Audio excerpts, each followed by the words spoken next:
fait, s'il y a un talent, je le vois moins dans l'expertise, finalement, d'être un très bon chef d'orchestre, ou même un artiste, un comédien, ou un chef d'entreprise, ou un salarié, ou je ne sais quoi.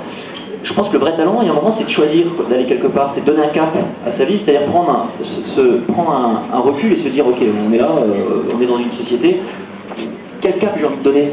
Et je pense que le vrai talent, enfin, moi je trouve qu'il est là, le vrai talent, c'est à partir du moment où on se dit, j'ai envie de donner un axe, et là on a fait la moitié du chemin, il n'y a plus qu'à sauter. Alors ça c'est pas facile, le premier, quand il y a un petit saut à faire, il y a une peur de l'inconnu, mais après cette peur de l'inconnu, ça devient un grand jeu. Un oiseau, il a peur quand il saute du nid, mais il est fait pour ça, il est fait pour voler. Nous, on est aussi fait pour avancer. Donc je pense que encore une fois, la vraie question, c'est de prendre du recul, donner des orientations, choisir, décider qui on est en fait, savoir qui on est et quelle orientation on a envie de donner à tout ça.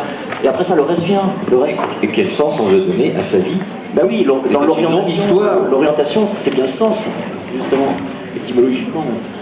Et il y a des baromètres, là j'entends vraiment plusieurs mots qui reviennent, j'entends peur, j'entends l'inconnu, etc. Et vraiment, je trouve un des bloquants les plus forts, c'est la peur d'avoir peur. C'est-à-dire que vraiment la peur est un baromètre excellent de voyage vers soi-même.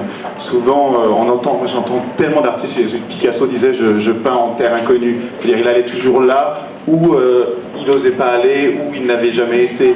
Il y avait une histoire assez incroyable. Gérard d'Aboville, qui traversait l'Atlantique à la rame, qui est quand même un aventurier de tout premier plan de haut vol, se retrouve sur scène un jour dans le cours de théâtre dans lequel j'étais il y a 10 ans de ça. Et le prof lui demande « Mais qu'est-ce que tu fais là ?»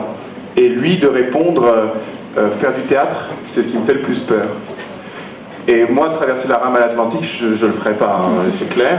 Mais il était là, ce jour-là, sur les planches, pour aller de nouveau en terre inconnue. Et c'était un aventurier, mais pas un suicidaire. C'est-à-dire que, par exemple, le jour où, je ne sais plus cette histoire, il y avait Bonaventure, lui et d'autres, qui ont descendu des rapides en Afrique, et la moitié de l'équipe est morte. Il est descendu du raft le jour avant que cette équipe se suicide.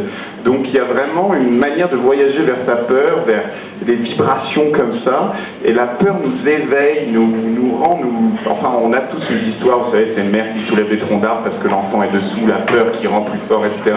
La scène, vraiment le trac, on sait ça, le trac c'est la peur d'avoir peur par exemple, et qui nous bloque complètement. Et quand tout d'un coup cette peur vient, elle vibre et elle décuple nos sens. Voilà.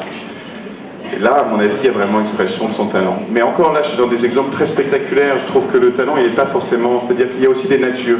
C'est-à-dire que dans la vie, on rencontre plein de natures. Il y a des gens, par exemple, l'avoir, c'est très important. L'argent, la réussite